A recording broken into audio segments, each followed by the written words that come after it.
6B 黃可娜，我係6A 周海晴，我係6A 李霞，我係6A 鍾子彤。今日想同大家報告一下本學年學校主題活動服務嘅內容。本年度主題為正向有禮樂公益，擔當使命創未來。我哋將所學到嘅嘢都實踐喺社群服務之中。活動中，我除咗可以幫助到別人之外，仲可以提升自信心，亦學習咗喺服務中有所承擔。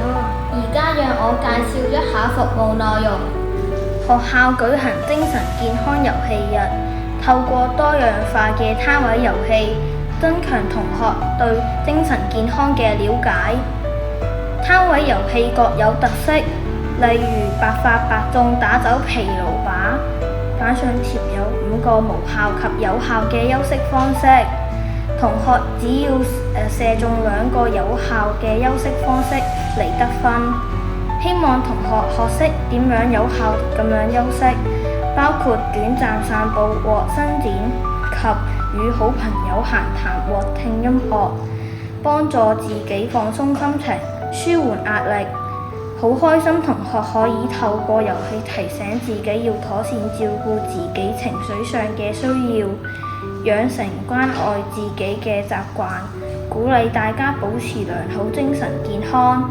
喺活動入邊，我哋擔任攤位遊戲服務生，體驗服務他人嘅精神。喺環保服務方面，今年我哋喺地下種植園計劃揀選咗3款多年山灌木蔬果植物。老師先講解植物嘅種類，仲有種植時要注意嘅事項，都教導咗我哋上盤嘅步驟，然後喺學校戶外空曠嘅地方種植。我哋平時幫植物淋水，原來淋水相隔嘅時間係受天氣、環境仲有季節嘅影響。最簡單判斷應否淋水嘅方法係檢查泥土嘅乾濕度，再決定是否應需要淋水。係檢查泥土乾濕度嘅時候，可以直接用手指摸一下泥土，或者用眼睛直接觀察。濕泥會較深色，乾泥則較淺色。當泥土轉乾嘅時候，就可以淋水。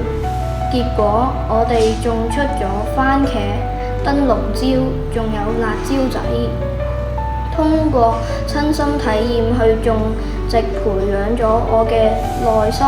責任感，仲有環保意識，學習持之以恆嘅態度，親眼見證生命嘅成長過程，採摘自己種植嘅新鮮食材，帶來極大嘅滿足感，享受農夫嘅樂趣，更讓我體會多勞多得，仲有珍惜食物嘅道理。喺2025年11月22日，我哋出席咗由深水埗區康樂事務辦事處舉辦嘅深水埗區社區植樹日2025活動十分有意義，不但提高咗我哋嘅綠化意識，我哋可以透過參與種植活動支持綠化香港。喺過程中，我哋親手觸摸泥土，係花圃親自培土種植花苗，透過園藝體驗學習基本嘅植物護理知識，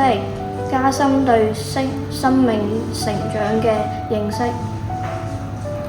為響應香港公益金嘅籌募活動，學校舉辦咗公益金便服日。今年活動繼續以 Wear to Care 為主題，老師同學生換上舒適嘅便服，用行動展現關懷，為本地有需要嘅人士籌募善款。喺活動日前，我哋透過廣播向同學宣傳，鼓勵同學只要參與籌款，捐助香港公益金，就可以獲贈公益金便服日貼紙。可於活動當天貼喺便服度。公益金便服日真係好有意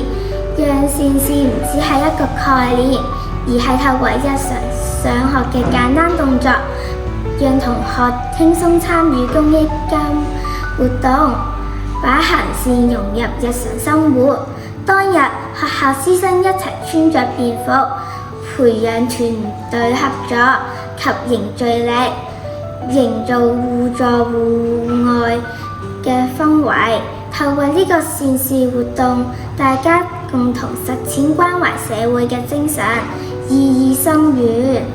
我哋學校喺2月舉行中國文化嘉年華，當天嘅活動內容十分豐富，有多個文藝攤位。身為服務生嘅我哋主持攤位遊戲，由於要主持攤位，我哋要事先熟習遊戲嘅內容以及玩法。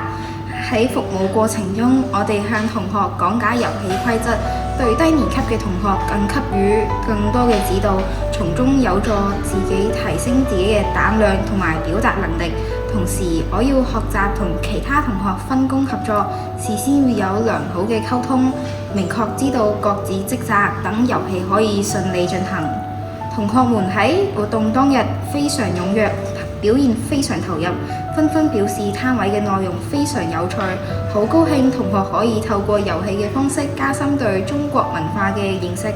除此之外，又舉辦中國特色民間小食義賣，為家教會籌款，包括中式糯米糍同埋糖葱餅等。同學可以享用美食嘅同時，親身體驗中國嘅傳統文化，了解又歷史其來，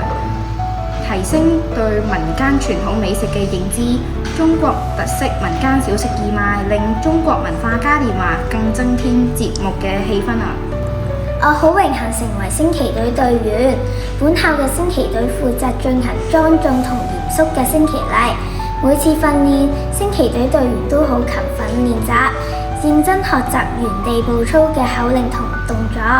以致認識接旗技巧同埋典禮步操等。多謝老師給予機會，我會更愛護國家，成為一位好公民。